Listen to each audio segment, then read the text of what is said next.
Welcome back to AGT time. Tonight we're going to grind this out.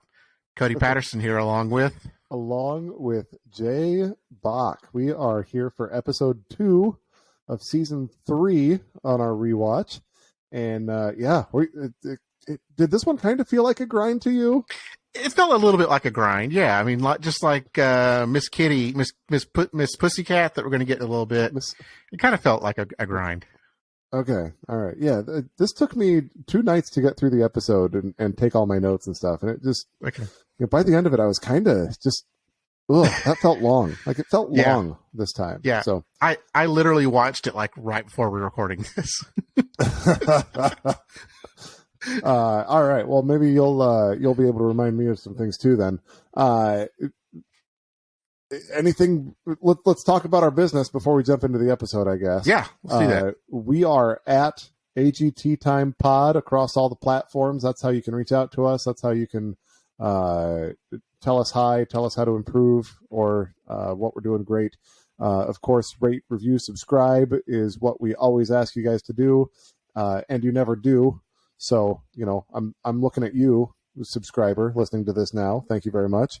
But if you want to reach out to us, Facebook, Instagram, YouTube, Twitter, at AGT Time Pod. It's all there.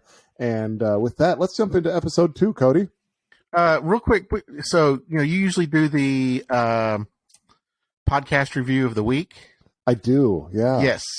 This week, I have another one I would like to do. Okay. If it's okay. Jump to it. Okay. Yeah. Can we take a moment to do that? Absolutely. Yeah. So last week I talked about Star Trek TNC, Star Trek: The Next Conversation. It's one I listened to. The Next Conversation. I mean, that's a great title, isn't it? It is so good. Yeah, it's so good. One of the other ones I listened to it's kind of an indie podcast similar to us is Cheers Weekly. So those of you that are familiar with like the West Wing Weekly, they decided to name their podcast after that. Cheers Weekly, which is they're going back and watching all the episodes of Cheers from the 1980s with Ted Danson and Kirstie Alley and what's her name?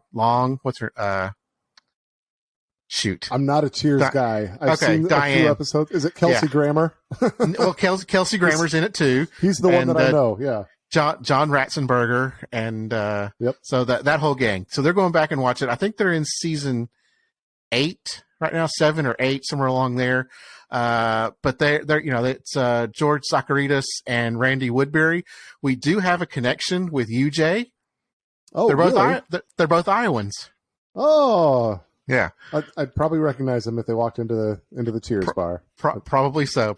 So, if you're a fan of Cheers and you want to kind of hear them break down, they have something they do every week called The One Thing, which is they talk about the one thing that they're watching for the week. So they not only watch Cheers, they do some banter at the beginning of their episodes where they talk about what they're watching. It's typically Lost or White Collar, or they have kind of they do a lot of rewatches of the same types of shows. The Americans, so that they banter about that before they really get into their episode. But I think one of them is a screenwriter. And the other one is an educator, a professor of some sort. I think he may even be a professor of movies and film.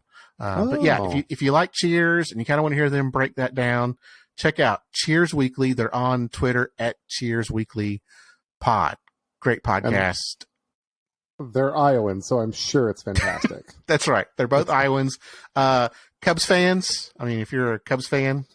Yeah, it's a funny thing about being in Iowa is we don't have a professional baseball team or football team or anything, but you kind of look around us. You've got Chicago to the east, you've got St. Louis to the south, Kansas City to the south, you've got Green Bay, Minnesota, you've got Green Bay. We're surrounded by all of these professional teams, and not one of them is here in Des Moines. I think Des Moines is sometimes known as the the greatest, minor league city, or we have a lot of minor league teams that. Yeah, but you got to definitely be pretty have far inside baseball to care about the minor league team. But there you go. And you definitely have the Hawkeyes and the Cyclones. Absolutely, yeah. And it's been a fun year to be a Hawkeye or a Cyclone. Yes, it is. Yes, it is. Okay, that's what I got. So I'm ready to get into the show if you are. Let's do it. First act. Well, we'll say first episode. We were in New York and then Chicago. Now we're going to Los Angeles. And didn't we end in Los Angeles? Didn't we end in Los Angeles last week as well? I think we did. I don't think we did. Okay, I was for sure we ended in Los Angeles because I'm seeing a lot of repeat here in this episode as well. All right. Well, we're going to Los Angeles. First act of the night is 55-year-old singing fairy, and she is going to sing a cappella for us. Tells us that she has a 3.5 octave range. She's going to sing the song "When You Wish Upon a Star." Piers buzzed her right away. She wasn't great. What do you think of the singing fairy? No, she wasn't great. I did like she was dressed as a fairy. She said she has a 3.5 octave voice. Is that normal? Like what's a normal range for a singing voice? I think outside of 2 is a pretty good range. Yeah. Okay. I don't think she really showed that in this song though. No. She was leaning more on the fairy than on the 3.5 octave range. And it wasn't great. It was weird. Pierce, in fact, said, "Don't take this personally, but it was a bit weird. Your dream is my nightmare," he said. So it was clearly a no from Pierce and a no from the other 2 judges. One of those oddball acts that they like to sprinkle in there. Yeah, I also think the audience was going crazy with all the booing. I think we're starting to get into prime booing of the audience. We don't see that much in modern AGT. No, and they're talking about our 4th judge is the live audience. Yes. So they are getting a say in what the crowd feels matters to the other 3 judges, I guess. All right, we're going to go from the singing fairy to Daniel Avila. He's a singer, 18 years old. He's going to sing a song dedicated to all those who have loved ones in the distance, he says. And it was bad. His song was called "Wherever You Are," and it wasn't great. He gets booed off the stage, and I don't have much else to say about Daniel. No, and I love that like Beat It was playing like as these montage acts were going through, coming in and out. Yeah, and we're just going to montage through a couple more of these. We get Ken Butler, an instrumentalist. It looks like he's playing what appeared to me to be like a double-necked cigar box banjo. Did it look like he's kind of a one-man? Was he like a one-man bander? Because it was kind of like a banjo guitar, and then he played it as like a fiddle. So he was doing like all the bluegrass instruments together. Yeah, it was like one instrument was multiple instruments. I don't know that he was playing them at the same time, which is kind of the classic one-man band shtick. But it looked like he could pluck, he could strum, he could use a bow. And then he like also taps on his head to make noises, like popping noises. The judges didn't care for this. It was again too weird for them. They weren't ready for Ken Butler. No, he was ahead of his time. Yeah, someday Ken Butler will be your day. Come back for season 17, and we'll see how you do. All right, then we get Polina Nikiforova. She's an instrumentalist and impressionist, and we've got Polina and her mom. Mom is going to play piano, and Polina does some like dancing and magic. And then eventually we see her balance a trombone on her chin or on her face. And then it's balanced with the mouthpiece over her mouth. And she like plays the trombone with it balanced up on her face. That's kind of cool. But 3 notes. It's unique. Yeah. I thought it looked pretty entertaining, at least compared to what we'd seen so far. Is this the one where the mom wasn't very thrilled to be there? No, she was a very serious woman, the mother playing the piano. Yes. It's almost, I think Jerry tried to talk to her at the end and she did not speak English. Yeah, she just wasn't having it. No. But Paulina seemed to be having a good time. I could enjoy this act. I, again, don't know that it's something that deserves 3 yeses or deserves to go through the Vegas round or anything, but it looked fun. It looked a little fun. I don't think it's something we need to see again. All right, let's move on. Let's move on to Eli Matson. He's a singer pianist. He's 26 years old. He talks about he's been hitting the pavement. Actually traveled 2,000 miles to be here at the Los Angeles show. So maybe he would have been further ahead to visit the Chicago or the New York audition. I don't know, but yeah, we're getting a lot of people, and we'll get to a group here in a minute, like New Orleans and from the Midwest. It's like, I think we're going to get Dallas auditions in episode 3. We had Chicago auditions last week and this week. And couldn't you find something a little bit closer?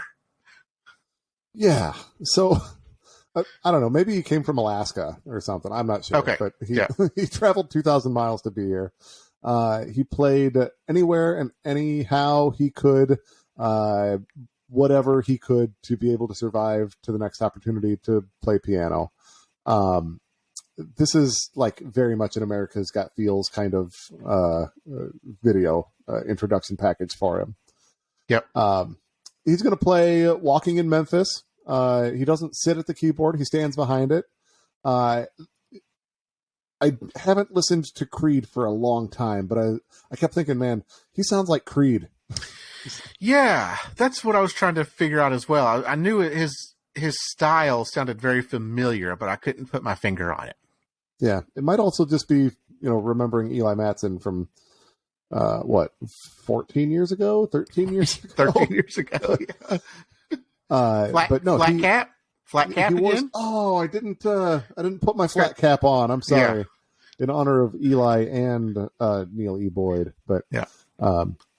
Shoot, sorry. Maybe next week you can tune into the video and I might have a flat cap on. Hard to say. So he he wears the flat cap. He we got a shot of Sharon, a reaction shot, and she like has her hands over her mouth like she's about to start to cry. He seems like he really connects with the song, really connects, helps the audience connect with the song. I thought it was a really great audition. Not surprised the judges put him through. Initial thoughts on Eli? Yeah, I really like this. I'd forgotten him from season 3. I'm sure he'll start coming back to me as we see more of him. Did you recognize the song "Walking in Memphis"? Yeah, absolutely. Yeah, this used to be a frequent play. I checked; it's not on the playlist. It's not even in the library, but it used to be a frequent play for me. In fact, I was trying to remember because Mark Cohn, I think, is the original singer of this, but Lone Star did a cover of it in 2003. Cher also did a cover. So I was trying to figure out which version of it I remember listening to, and I think it was the Mark Cohn version and not the Lone Star version. Yeah, I would have remembered it from like the early 90s. And, 1991. Being played on the radio, yeah. Yep, 1991 is when it came out. Yep. No, that sounds about right. And, like the name Mark Cohn doesn't ring a bell to me, but... Right. That's why I was like, that name doesn't sound familiar, but the song definitely was, because it was a frequent play on the radio. Yeah. Pierce said the show is about finding talent and the next great star who can make their moment, and you've got talent. Sharon said, I cannot believe someone like you hasn't been signed. I don't get it, but that's why we have this show. David said, you remind me of Billy Joel because you tell a story. I cannot wait to see what else you got. So Eli Matson is going through. We're going to see more of him. Yep. All right. Let's change gears here. We've got Miss Pussykatt. As we mentioned on the top of the show, she calls herself a grinding act. 27-year-old bartender. Her real name's Cassie, but her stage name's Miss Pussykatt. Pussykatt with a K and 2 T's. Yes, because it's edgier. Yes. Yeah, she's edgy, right? So she's wearing like steel plates on her chest and in front of her hips. And Yes. she performs to the song Miser Lou by Dick Dale and the Deltones. Do you know this one? Yeah, this is from Pulp Fiction. Yeah. Yes. It's a classic instrumental song. One of those instrumentals that you don't know the name of it because they never say it in the song. On the playlist. Oh, fantastic! Yes, this is a frequent play. I love listening to this song. That's a great song. It's that surf guitar, reverb, and so Dick Dale and his Deltones, Miserlou. But let's not talk about that. Let's talk about Miss Pussykatt. She's gonna perform to that song and with this industrial grinder. So when she bumps the grinder up against the steel plates, it shoots sparks. And she loves to do this thing where she, sort of shoots the sparks down between her legs on the one in front of her hips. And when she bends over, it looks like a flaming fart. Yes. Can I say that? Do we need that? Do we need that? Well, she's edgy, right? Okay, I guess. She spells Pussykatt with a K and 2 T's. That's what you're going to get with this. I guess Pussykatt. so. Okay. Hoff said, I love that. It was very weirdly entertaining. Pierce said, I quite liked you grinding your angles. And Sharon said, you really have a nice personality. I'm intrigued by you. So 3 yeses for Miss Pussykatt. She's going to go through to the Vegas round. Sweet. Are you I'm okay with her going through. This is certainly different, and it's certainly something she put a lot of she has some showmanship, right? She agreed. Yes. Yeah. She belongs on a stage somewhere. I'm not sure that this is one that I would say yes to. It's just a little I don't know that there's a lot of talent here. I think it takes quite a bit of talent to, and I'm not even sure what it's called. It's some sort of small circular saw. Angle saw? Is that what it's called? An angle grinder. Angle grinder. Thank you. Yep. I think it takes some sort of talent to have an angle grinder that's spinning at like 15,000 RPM next to your body, and hoping that it's not going to go through the middle and into your chest. Okay. I honestly, my brother-in-law is an eye doctor, and he would have been appalled that she wasn't wearing any sort of eye protection. Absolutely. She was getting in there and eating the sparks. It was it was strange and dangerous looking. I think it looked more dangerous than it actually was. Yes. Which is kind of the fun of it. So you talk about that all the time with illusionists. It looks more dangerous than it actually is. I do. And you can throw a lot of sparks without it being very dangerous. Yes. So, all right, let's talk about the next act. We've got Lil Countrie and Page One. They are dancers, tumblers. They do some pretty great breakdancing moves. There's backflips. They're spinning on their heads. One guy balances it's his belly on top of the other guy's head, and the guy on the bottom then spins in circles. So he with his arms and legs outstretched, balanced on his belly like that. And then before every commercial break, they showed us one of these guys sliding across the stage on top of his head, and we finally got to see that. They do some tricks where they, throw each other and do backflips. My takeaway was these guys are surprisingly athletic. They come on stage and they're wearing these sort of baggy red jumpsuits that, looked maybe a little bit frumpy. And then underneath that, we've actually got some really good athletes under there. What were your thoughts on Lil Countrie and Page One? Yeah, I really like this. They're a lot of fun to watch. You're right. They're very athletic. One of them slid across the floor on his head. So he was basically upside down on his head and he slid across. The break dancing was really good. It was sharp. It was meticulous. They're just fun together. They kind of did flips over each other. I think they're really good. Yeah, they're good. Were they the ones that were from New Orleans? They are. So they're survivors of Hurricane Katrina.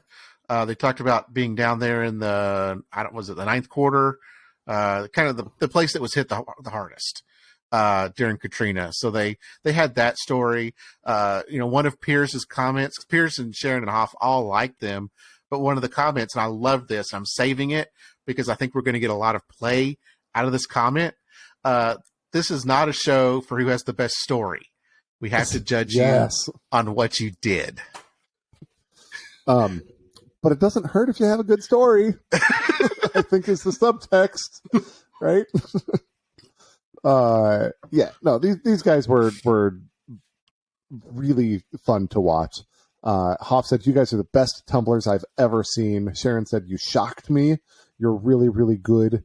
Pierce said, "You two are a great inspiration to New Orleans, and you've become one of the leading acts on America's Got Talent this season." I probably should have called it Nolans instead of New Orleans, but they're a great inspiration, and I like this act. They seem like fun guys, and like they take themselves seriously, but not too seriously, and that's what I like. Yep. So.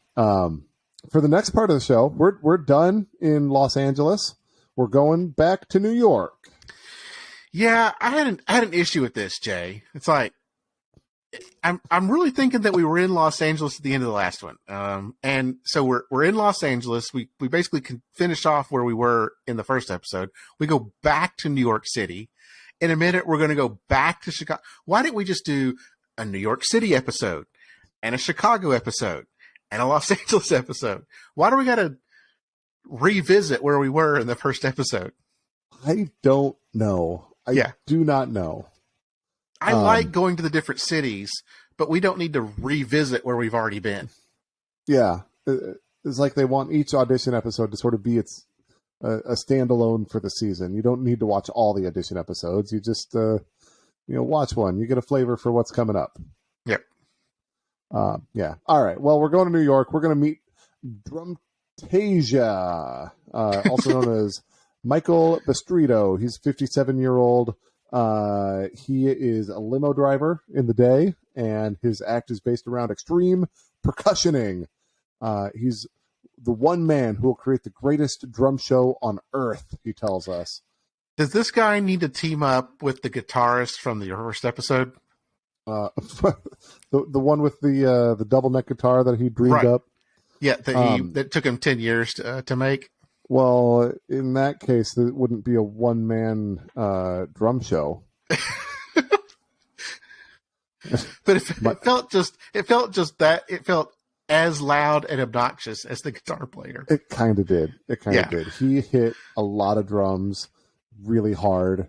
There was smoke machines. Smoke machines, yes. He was like climbing around on top of the drum set. It was a spectacle.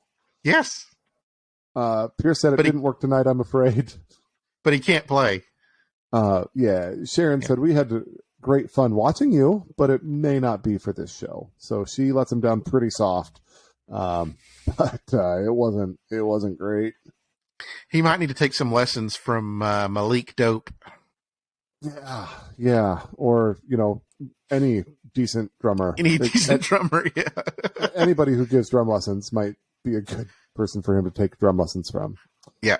All right. So Drumtasia is no more. Next to none. They are going to be dancing and singing Bye Bye Bye. I believe they're brothers. Is that correct? Did you catch that? I didn't catch that, but they might be. Okay. They might be brothers. Ages 15, 17, 19, and 23. The crowd seemed to love them. I, watching on the TV, thought the vocals were kind of weak, but their dancing was pretty good. Dancing kind of got in the way of their singing, maybe. They were dancing pretty hard. But, when it's Bye Bye Bye, you got to, you got to dance it out, man. Yeah, it's not about the song. They hit the hook. They hit the Bye Bye Bye. Yep. They got the dance moves down. That's pretty much all you need from this song. The rest of it, no one really knows. They do you watch Ted Lasso at all? I do watch Ted Lasso. Yes. Was this the song that they were singing for their therapist? Was it Bye Bye Bye? Yes. Yes. Okay. All right. I think I prefer the Ted Lasso version. Yes. All right. Yeah. I don't want to get too much into it because I don't want to spoil anything for our listeners. I didn't mean to interrupt you. So no. You're fine. I was just going to say, these guys were from Michigan. Why didn't they go to the Chicago auditions? Beats me. I mean, you have to go through Canada to get to New York City. Well, you don't have to. You don't have to, but you know what I mean. But Chicago's like right there. Yeah. It's your state borders Chicago. Yeah. Yes. It's probably like a 3-hour drive. Yeah. You could take a boat. You could you take a boat? That's a good question. Across Lake Michigan. Sure. Okay. I will take the word of an Iowan that's closer to the lakes than I am. All right. So. Okay. Sharon said, I don't know that there was a great lead singer here, but I like your attitude and you've got great style. Pierce said, lovely image. I like the look, the dancing, the whole thing. I like what I'm seeing here. Hoff said, you guys are pretty darn good. I like your attitudes and I like that you're raw. So, they're not pretty boys, right? They're a little bit more, raw is a fine word to use. Yeah. They were wearing camo pants and tank tops. Yep. Very 2008. Very 2008. And you know what? They looked great. They looked great. Yes. They looked great. Yeah. So 3 yeses from the judges. And I am excited to talk about the next act. Yes. All right. We've got Russian Bar Trio, not Sandow Trio Russian Bar. Yes. So I'm glad you clarified that because when I saw them come on, I'm like, I don't remember them being in season 3. I thought that seemed a little early. So yeah, this is a different act. Yeah. But maybe if you've seen one Russian bar, you've seen them all. I don't know. Well, there's only certain Russian bars that will play the piano upside down. Well, yeah. Okay. So this isn't that one. This is a different one. Yes. They're gonna do a Russian bar routine. Is this our first introduction to the Russian bar at AGT? I believe it might is, be. Yeah. Yeah. Okay. But okay. So it's a 13-foot long, 4-inch wide, flexing bar, right? It's like a trampoline, but it's only 4 inches wide.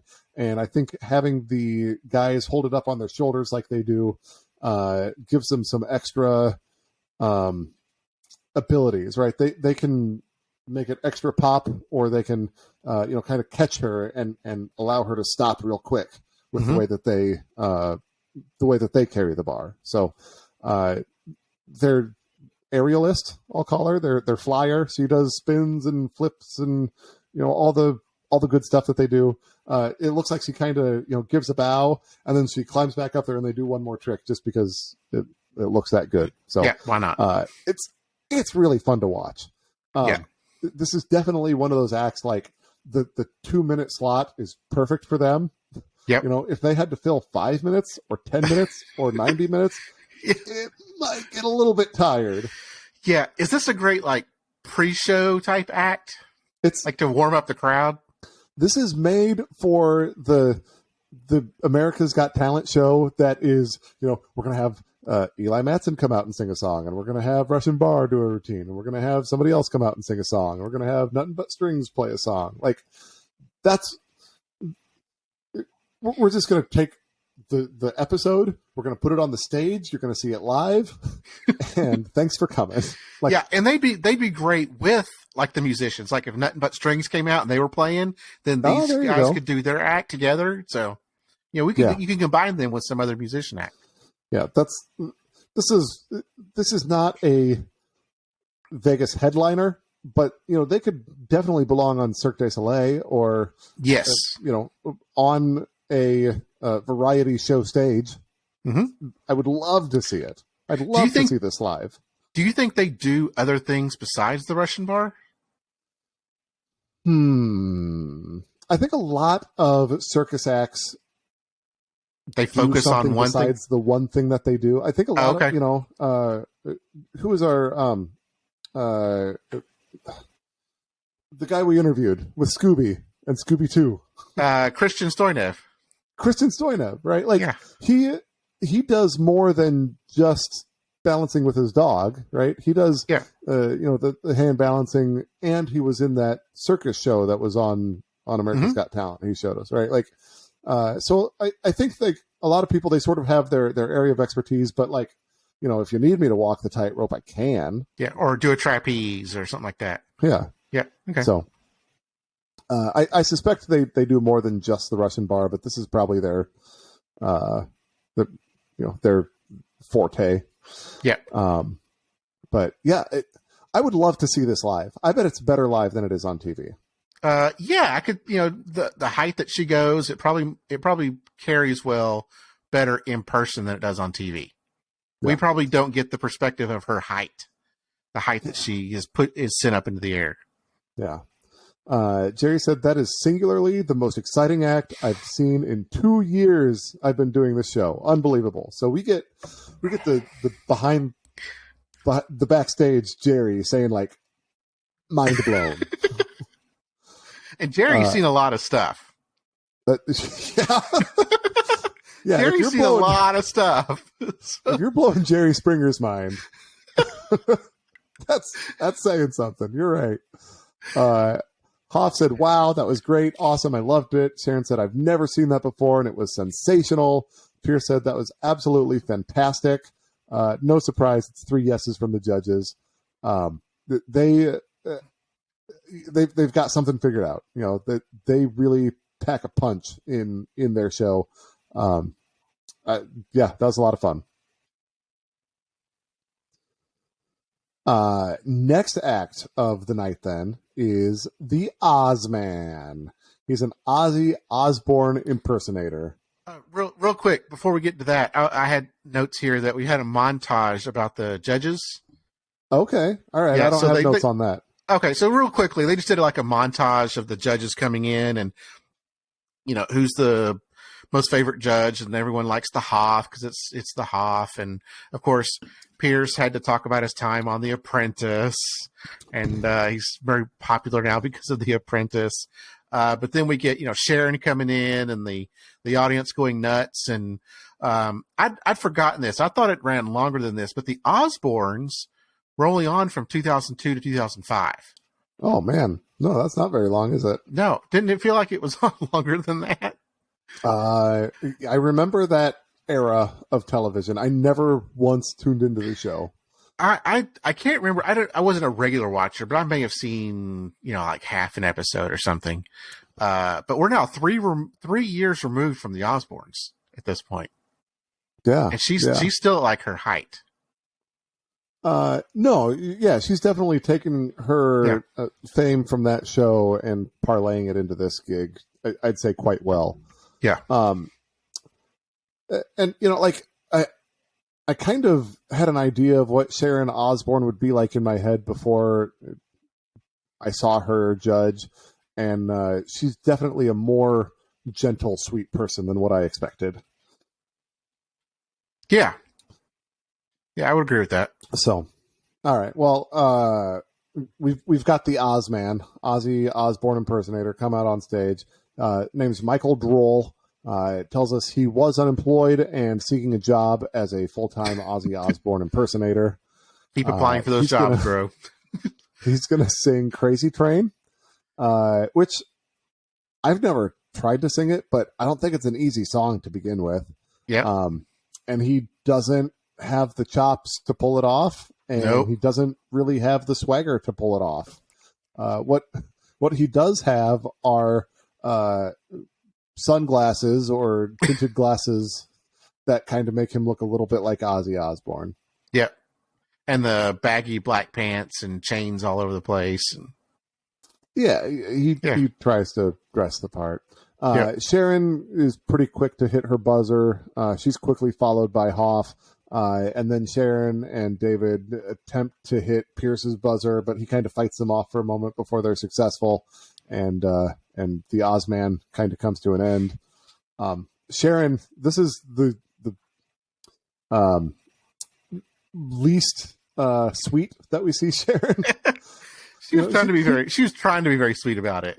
She usually lets X down pretty gently, but this time she says, "You don't sound like my husband. Yeah. I've seen a lot of Ozzy impersonators, and you are not a good one." No. Pierce said, "I disagree. I thought you were better and better looking. From me, it's a definite yes." And David tells us it's a very definite no from him. Yeah. So I like that Pierce was, kind of poking that bear and just getting on to Sharon. The judges are having fun together, and that's fun to see. Yeah, that's fun to see. All right, so that's the Ozman. Now we're going to the Taubl family, Taubl, the Taubl family. They are like a family orchestra.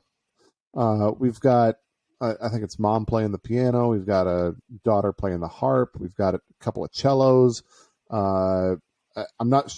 I couldn't tell if they were some violins and violas or all violins. Dad was also on the stage with a microphone. Yeah, he was like backing them up, or he was. What did he say he was doing?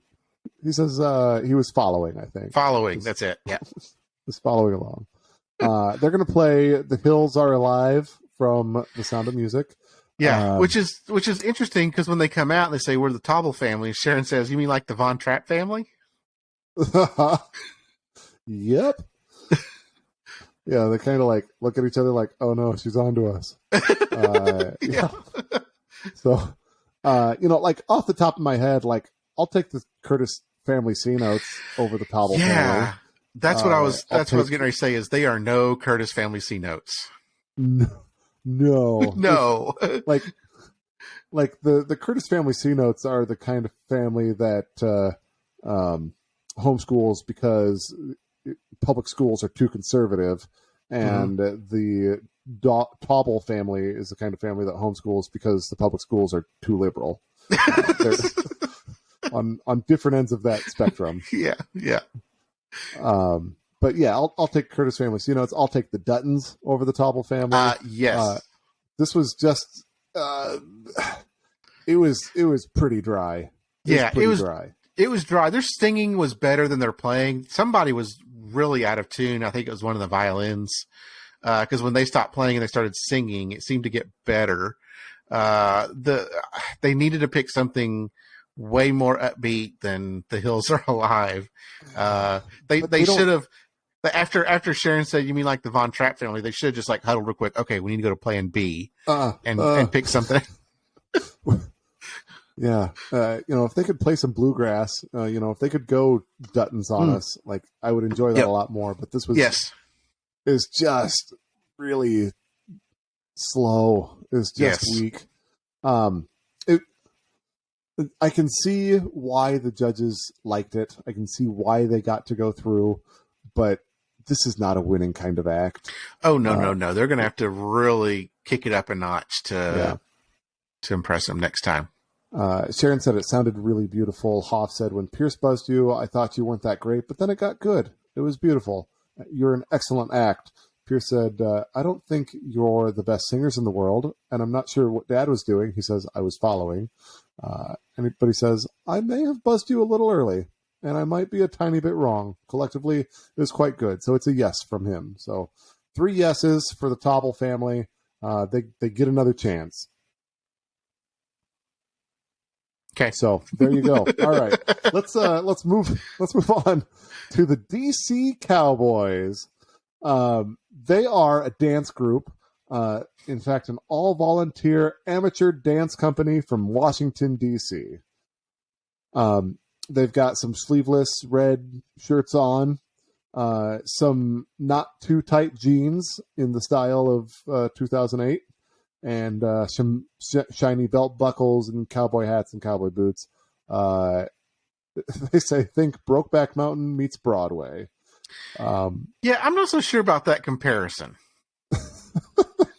Why not? I'm not sure I really want to get into it, but I'm just going to kind of let the viewers use their own imagination on that. It seemed like a weird comparison. Well, I don't think. I think part of their act is their sexuality, right? Okay. And they are a little bit flamboyant. Okay, maybe I didn't catch that part. I think that's what they're going for. Okay. And it'll appeal to the women that enjoy looking at guys shaking their butts, and it'll appeal to guys that enjoy seeing guys shake their butts. Okay. I think that's what they were going for. They're playing the song "Save a Horse, Ride a Cowboy," and yeah, they. I don't know. It's like line dancing, but maybe a little bit better than what you see on a Saturday night at the Hoot and Holler. I don't know. Like, it wasn't that impressive of dancing, was it? Not really. I mean, again, it was more about the sex appeal with them, shirtless and jeans. If you like looking at buff guys dancing, yes, you would really like this act. Yes. And if you like Save a Horse, Ride a Cowboy by Big and Rich, I mean, yeah, it's that. If you like those things, this is an act for you. This is not an act for me. I'll say that. No, it does not fall into my wheelhouse either. Okay. Pierce. No, let's. David said, from Brokeback to Broadway to the USA, I think America is going to love you. Pierce said, you have an infectious energy. You looked like you were having a good time. Sharon said, I do love being a judge on this show. You've made my day. So it's 3 yeses from the judges. And now for the third half of the show, we're done being back in New York. We're going back to Chicago. I'm so confused. All right. All right. We're going to meet Kevin Big K Taylor. He's a brick breaker, 39-year-old metal worker. He's going to break some bricks. Tells us that he wants to be taken seriously as an entertainer, artist, and as a person. And he's going to break 1,000 pounds of bricks, which is 400 bricks, and they're going to be on fire. And so he's got maybe a dozen-ish stacks of bricks on stage. The stagehands set them on fire, and then he goes Mr. Cherry on these, but he uses his fist instead of his butt, and he works his way down the line. Ha, ha, ha, ha. And every, one stack every half a second. Part way through, he's got enough lighter fluid like on his hands now that you can see the flame like sticking to his hands. And then he goes up to the front 2 stacks of bricks and attempts to break them with both hands at the same time. And instead of showing us that, we see a reaction shot of the judges. And it seemed like it took him two hits to get one of those stacks punched through.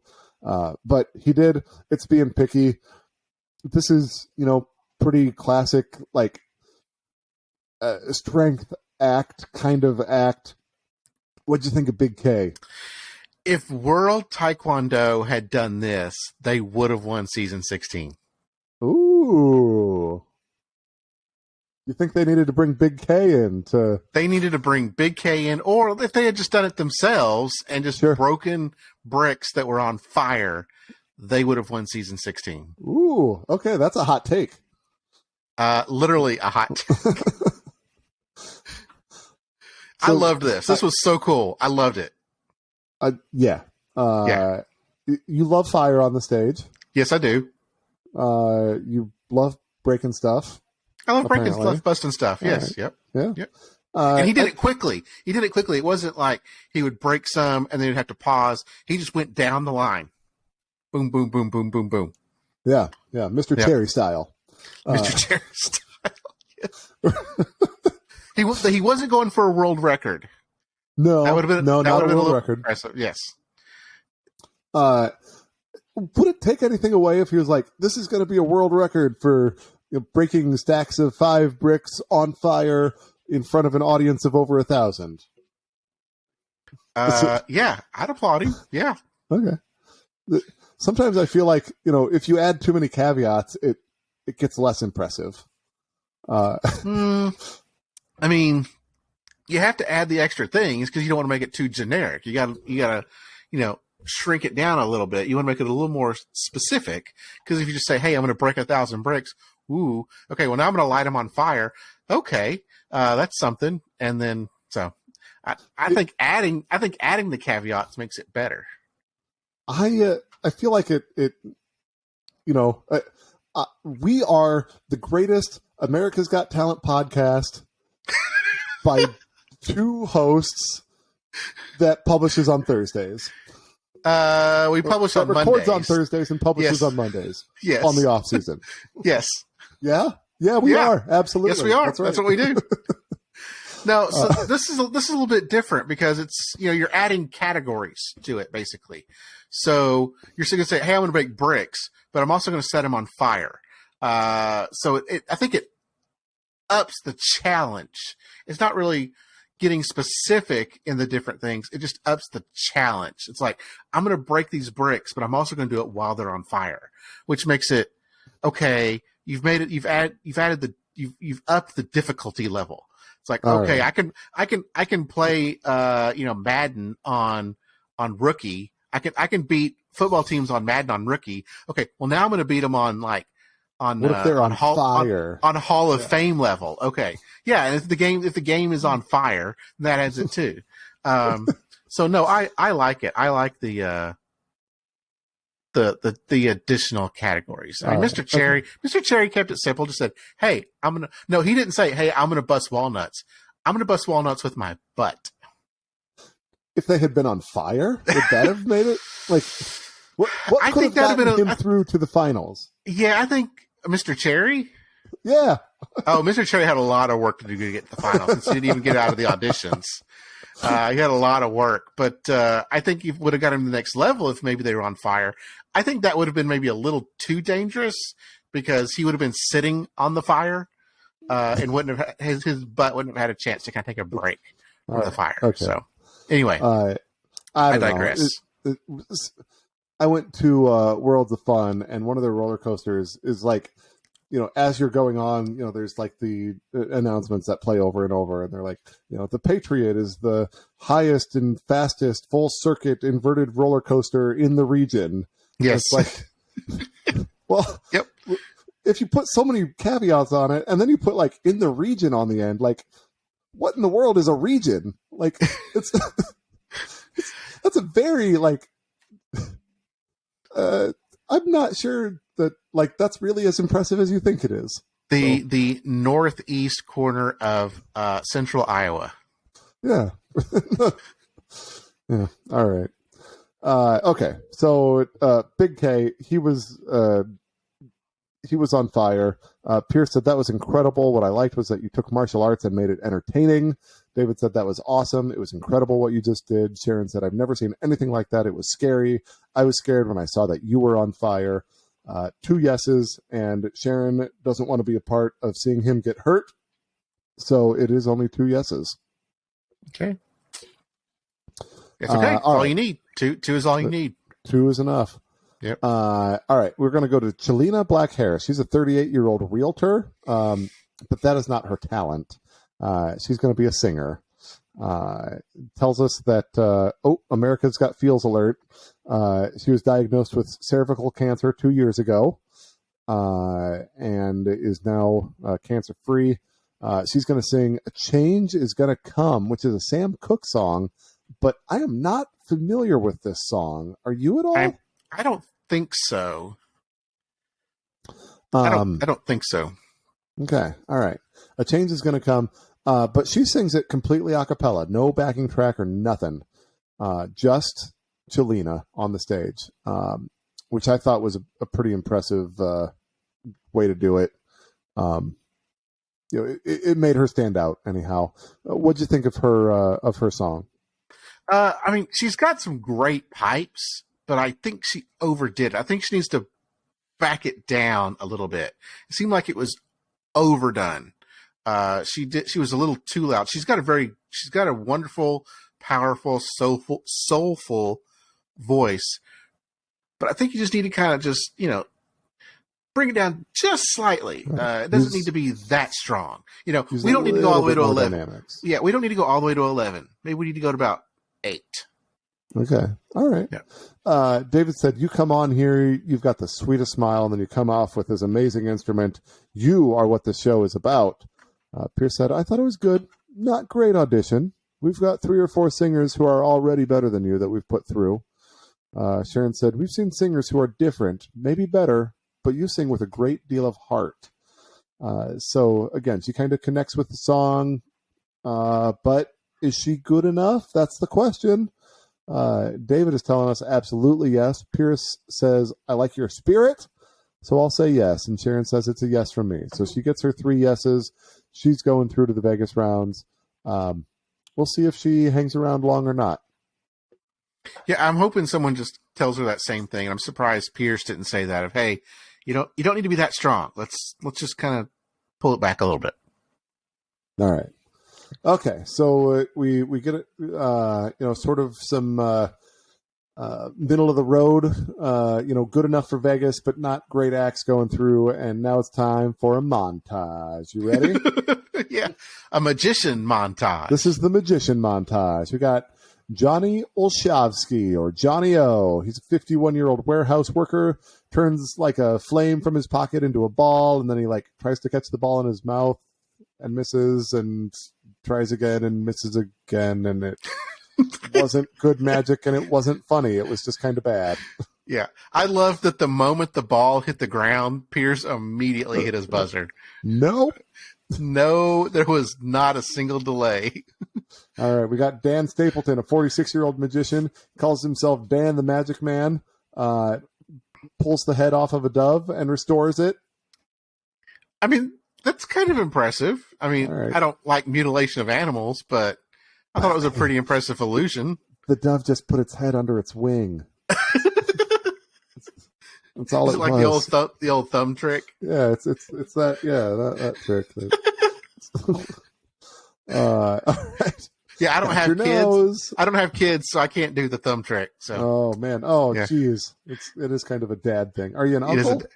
I am an uncle. It's a good uncle thing. Yeah. It is a good uncle thing. I should learn how to do that. All right. All right.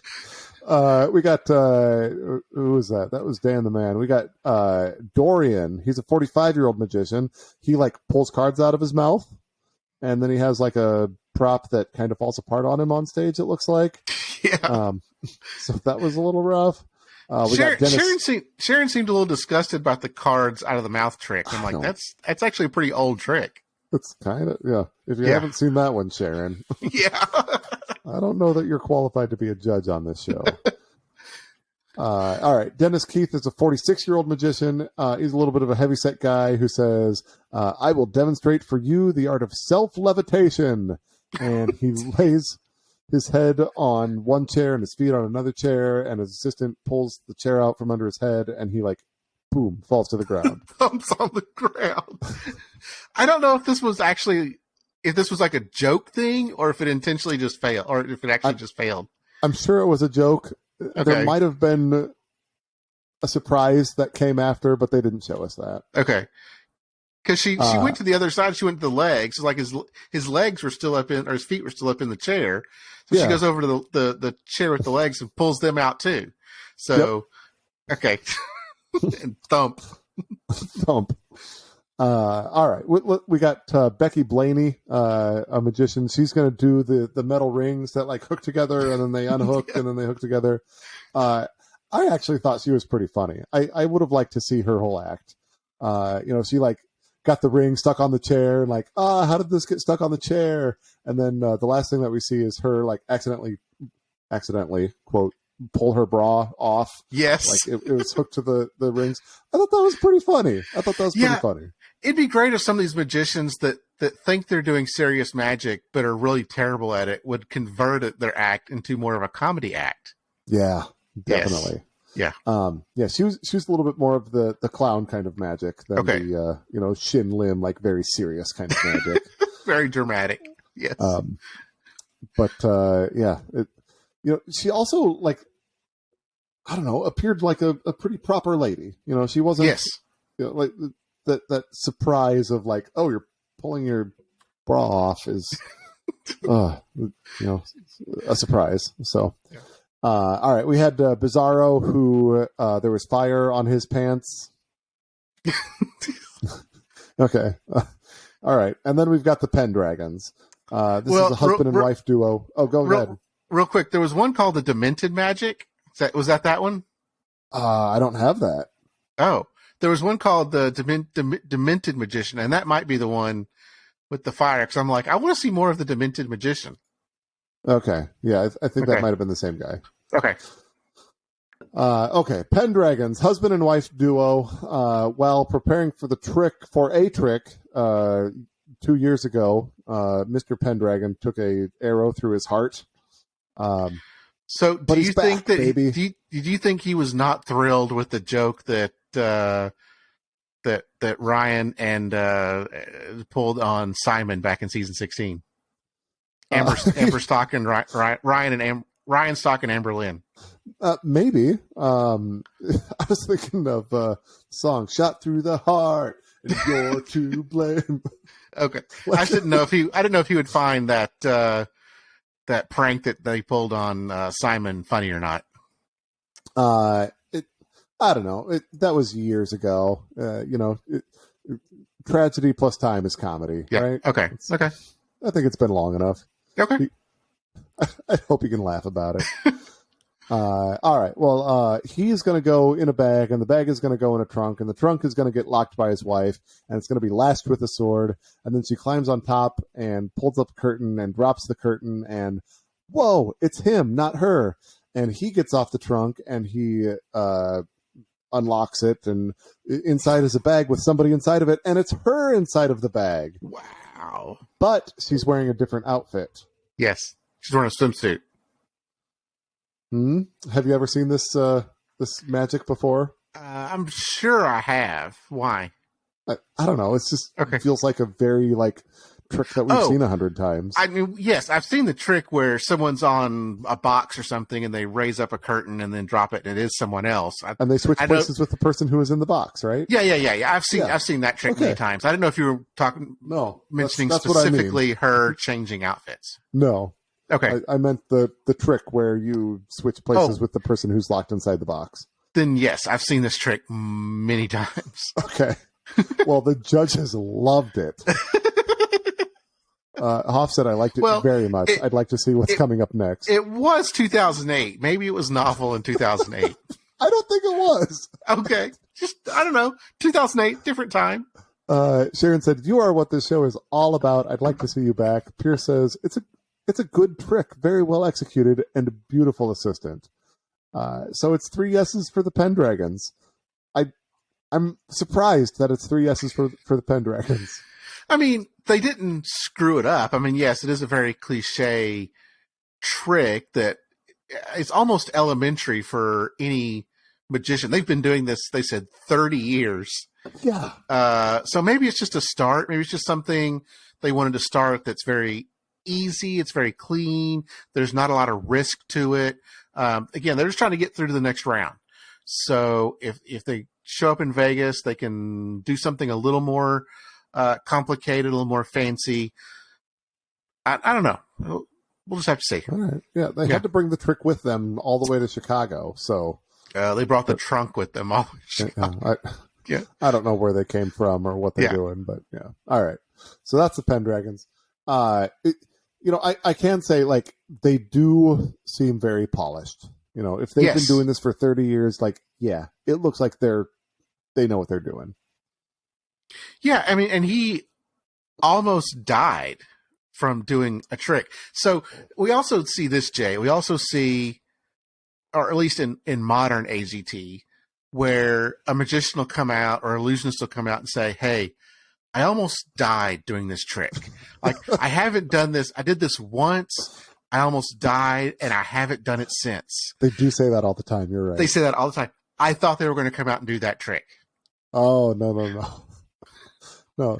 Oh, you almost died while you were doing trick? Well, I was preparing for a trick. I took an arrow through my heart. I honestly thought they were going to do that trick, because we see it all the time in modern AGT. Yeah, you're right. Yeah. They didn't do that, which maybe is a point in their favor. I'm not sure. That might be a finals trick. All right, there you go. I don't know if they make it to the finals, but that could be a finals trick.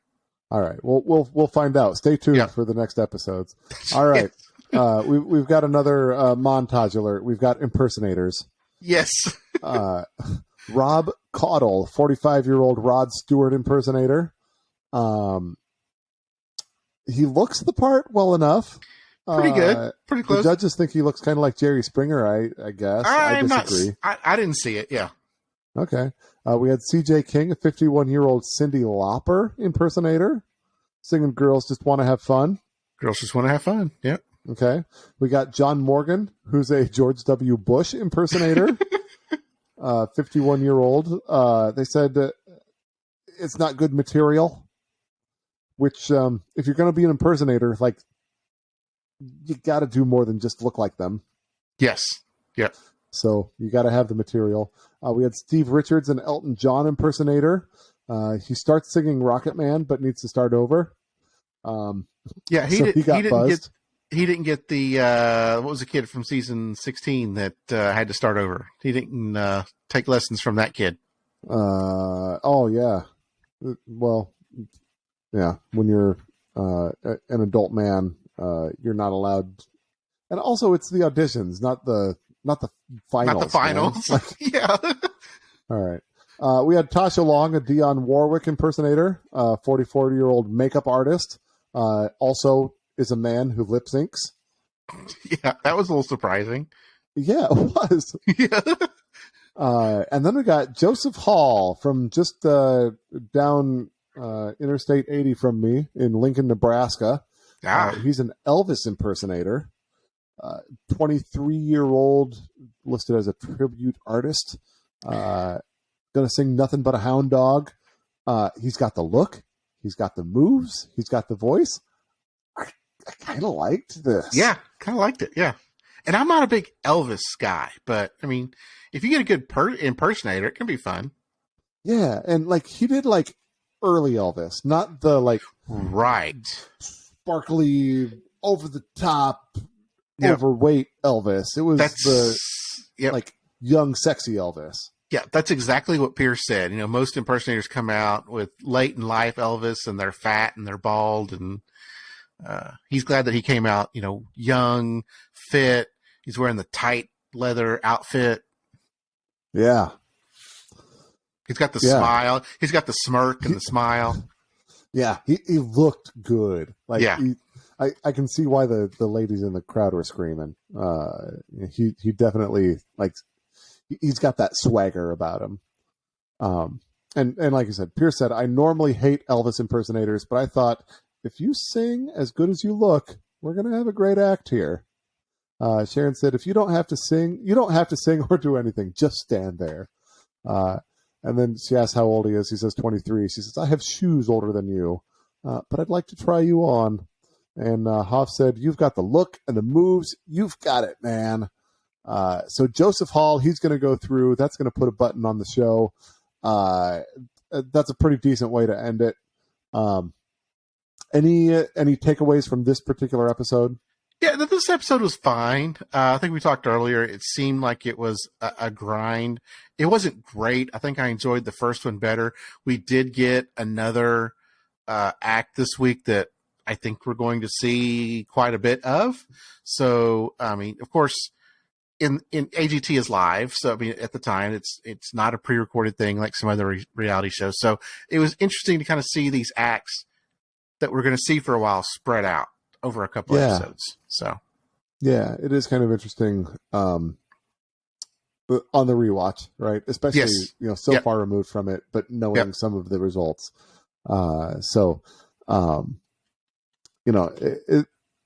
It's fun. It's fun to revisit these early years. It's fun to revisit these judges. We've had a turnover in judges a couple of times since here. But it's fun to look at Jerry Springer and see Jerry Springer on stage. It's fun to see what Sharon brings to the show. It's fun to see what Hoff and Pierce bring to the show. And just the feel of these early seasons. So Yeah. It's been a fun journey so far. We've got a long ways to go here on season 3.